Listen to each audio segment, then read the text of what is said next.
સુરત મધ્યસ્થ bus station ખાતેથી મહારાષ્ટ્ર રાજ્યમાં સંચાલિત થતી સુરતથી મહાડ 5 અને 7 કલાકે નવીન એસટી બસ ફાળવવામાં આવી છે। જે નિમિત્તે છોટુભાઈ પાટીલ સુરત શહેર ભાજપ ઉપાધ્યક્ષ દ્વારા લીલી ઝંડી આપી મહાડ જવા માટે બસને રવાના કરવામાં આવ્યું હતું।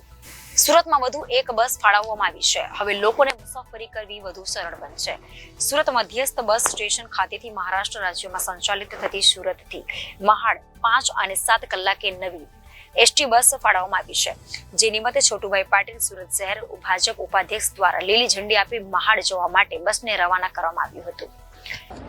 આજે ગુજરાત એસટી બોર્ડ દ્વારા મહાડ માટે નવી બસ શરૂ કરવામાં આવી।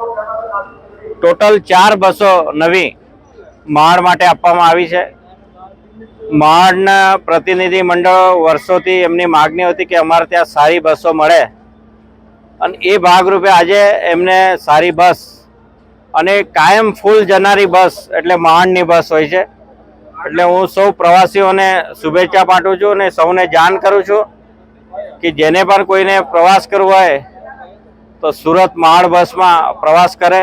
ખૂબ સારી બસો આજે ગુજરાત સરકાર દ્વારા ફાળવવામાં આવી છે અને અલગ અલગ જગ્યા પર જેમ જેમ નવી બસો આવે છે તેમ તેમ ફાળવવામાં આવી રહી છે।